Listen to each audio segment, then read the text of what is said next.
Welcome back to Tennis Picks and Bets here at the Mayo Media Network as we get ready for day one of the Australian Open. The year's first major has arrived, and we've got picks for you coming up in just a second. But first, be sure to like this video, click the subscribe button, and head on over at your favorite podcast app and rate, review, and subscribe to Daily Fantasy Sports Picks and Bets The Mix. We are off. The first day is upon us, and we are going to have three picks for you today. As always, we'll begin with Victoria Kuzmova in the women's draw, going up against the Chinese woman, Wang. Now, two very, very hard hitters, big servers, and power players here. But one thing distinguishes Kuzmova from Wang, that is the ability to stay relatively consistent. Both of these women in the past known to be a bit erratic, commit unforced errors, overhit sometimes. But Victoria Kuzmova this year has really refined her game. She's come through qualification and she looked incredible doing so. Absolutely dominant through 3 rounds of qualifications here at Melbourne Park, whereas Wang has not necessarily been very good this year. In fact, she hasn't been good in quite a while. Is the potential there? Absolutely. But she's an absolute double fault machine and has yet to find a way to hone in that power and be a little more consistent. So we're going to go with the player who, in a matchup of two big hitters, neither one's going to hit the other one off the court. We're going to take the more consistent player and in-form player, and we're going to back Victoria Kuzmova minus 2.5 games at minus 115.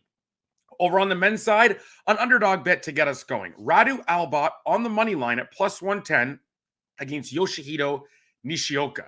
This is a bet where I think I really like Albot for a couple reasons. First off, he prefers quicker surfaces, and that is what we're going to get here in Australia, especially on the outer courts where this match is likely to happen, because you're not getting a really big name. You're not going to be on one of the central courts. Secondly, Yoshihito Nishioka not in great form. He has looked really sluggish throughout the end of 2021 and into the start of 2022. I'm not really impressed. And again, his game is predicated on big loopy and top spin based forehands and ground strokes, as well as defensive play. On a quicker surface, again, where Albot thrives, you're going to have less time to be able to execute that strategy. So in terms of form and in terms of the likelihood to play well on this surface, I'm going to take Albot on the money line as an underdog.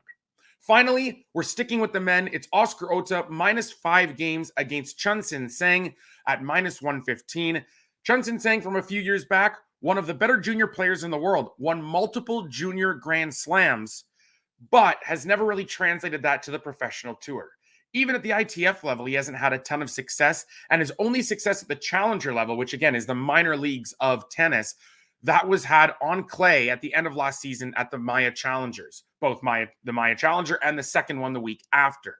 This is a hard court event, and it's a quick surface. Again, doesn't play as well for someone who doesn't have a weapon, doesn't have a big serve, doesn't have big ground strokes. And against Oscar Otte, who, if you look back to 2021, really had a breakout season in his late 20s, something we don't see all that often on the ATP Tour. He finished the season in form. He's got a huge serve that's going to win more free points. And ultimately, I think here what we're going to see is he's going to work into a lot of Tseng's service games, because, again, Tseng doesn't have a big serve, doesn't have a big weapon, doesn't have a way to hold serve really easily on these quicker courts, whereas Otte does. And I think that the mismatch there is where we're going to see this. I have this line around minus 6.5 to minus 7 games. So at minus 5, at minus 115, we're going to play Oscar Otte on this match. All right, that concludes day one picks. We'll be back tomorrow to go over some day 2 selections. Thanks for watching, and we'll talk to you tomorrow.